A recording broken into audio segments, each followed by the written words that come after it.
3 number ৰাউণ্ডৰ অন্তত আৰু 34 নং যিটো খালিংগড় সমষ্টি এছ টি সমষ্টি তাত UPPL 298 ভোটৰ ব্যৱধানৰ অন্তত অৰ্জুন দৈমাৰী যিগৰাকী প্ৰাৰ্থী আছে UPPL তেওঁ আগবাঢ়ি আছে।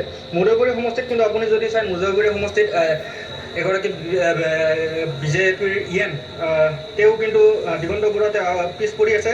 ছেকেণ্ড ৰাউণ্ডৰ অন্তত কিন্তু মুদৈগুৰি সমষ্টিত ইতিমধ্যে জগদীশ চৰকাৰ যিগৰাকী BPF-ৰ প্ৰাৰ্থী আছিলে তেওঁ 525টা ভোটৰ ব্যৱধানত তেওঁ ইতিমধ্যে আগবাঢ়ি আছে। 36 নং হৰিচিঙা সমষ্টি ST সমষ্টি তাত পঞ্চম ৰাউণ্ডৰ অন্তত ত্ৰিদীপ দৈমাৰী BPF-ৰ তেওঁ 6816টা বৃহৎ সংখ্যক ভোটৰ ব্যৱধানত কিন্তু BPF আগবাঢ়ি আছে। জিকাটো প্ৰায় নিশ্চিত হৈ নিশ্চিত আৰু 37 নং ধনচিৰি সমষ্টিত প্ৰায় 9560টা ভোটৰ ব্যৱধানত যিগৰাকী বৰ্তমানৰ পাৰিষদ ফ্ৰেছ মুছাহাৰী তেওঁ যথেষ্ট সংখ্যক ভোটৰ ব্যৱধানত আগবাঢ়ি আছে।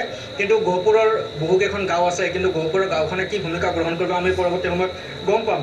38 নং ভৈৰৱকুণ্ড সমষ্টি ST সমষ্টি 3গৰাকী প্ৰাৰ্থী আছে, তেওঁ বিজেপি ধন্যবাদ জ্ঞাপন কৰি